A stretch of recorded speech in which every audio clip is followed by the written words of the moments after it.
The Separate Parts tool breaks a mesh into an individual object based on its disconnected geometry.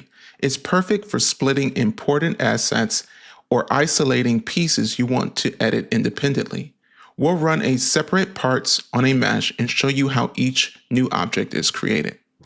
All right, so in my scene here, I have a game object that came directly from the Unity Asset Store. And the real benefit of the Separates tool is so that you can actually create multiple versions of a single asset. So for instance, this house, these two houses are the same. But what we want to do is move windows around or change the location of a door so that we can get more use out of our asset. And the same thing goes for these hangers with the clothes. Maybe this hanger would have less clothes than this one.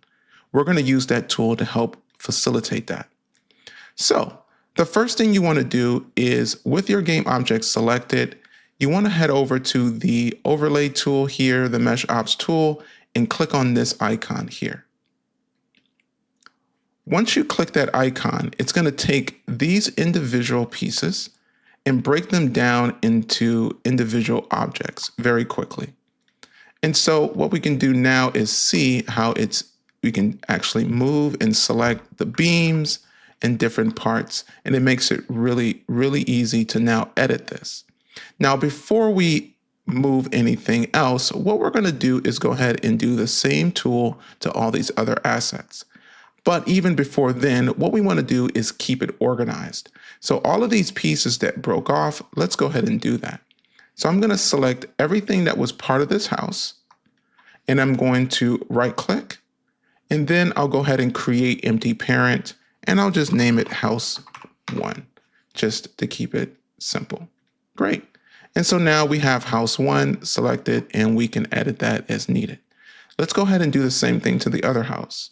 So I'll select this object, click on separate parts, and it'll do the same thing. So I'll go ahead and select all of those assets, and then I'll right click and do the create empty parent, and we'll just call this house 2. Great. And so now we have house 2, and we'll do the same process to these as well. So I'll go ahead and right click, select this, and go ahead and hit separate parts. We have our hangers and all of the different clothing items.